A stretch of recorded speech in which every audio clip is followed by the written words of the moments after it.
We do have breaking news for you here at CNN on actually a story we aired just minutes ago that anti-Kremlin journalist reported killed in Ukraine is actually alive. Well, Fred Pleitgen joins us again from Moscow with more. Yeah. Okay, so what's going on here, Fred?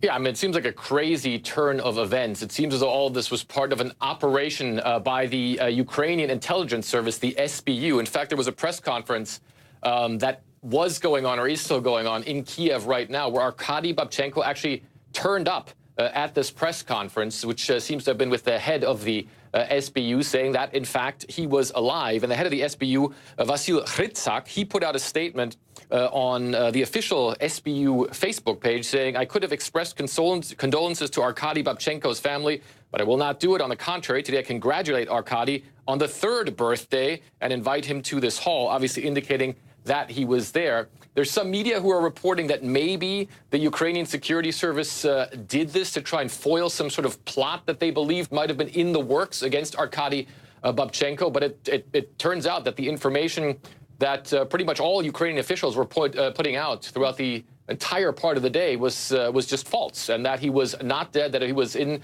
the protection of the Ukrainian intelligence services, and certainly had not been killed in front of his doorstep, as was reported by Ukrainian media and by Ukrainian officials. And it also turns out, Robin, that everything that the Russians said was correct as well, that they had nothing to do with it, and that they were being wrongly accused also by the Ukrainian prime minister, among others.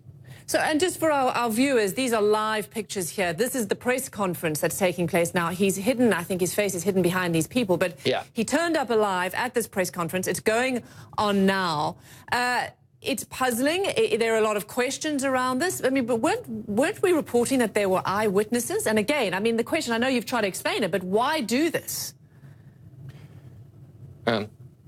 So essentially what was said on the network that he works for, ATR, and also by some of the authorities as well, was that late last night he went out to go buy bread, because he didn't have bread in his apartment, that when he came back, he was shot in his back on his doorstep, that he was found by his wife, so that would have been one eyewitness, that an ambulance was called, so that obviously would lead to several more eyewitnesses as well, and that then on the way to the hospital that his heart stopped beating. That was one of the things that was also said as well. So, and one of the other things, by the way, Robin, that the authorities also did, I think it was the Ukrainian Interior Ministry, is they actually put out a sketch of someone that they believed might have been the perpetrator, obviously the would-be perpetrator. So it seems as though this was a fairly big operation to try and mislead and deceive, and certainly one that now we're seeing with this press conference and him pretty much being alive and well seems to have been a ploy.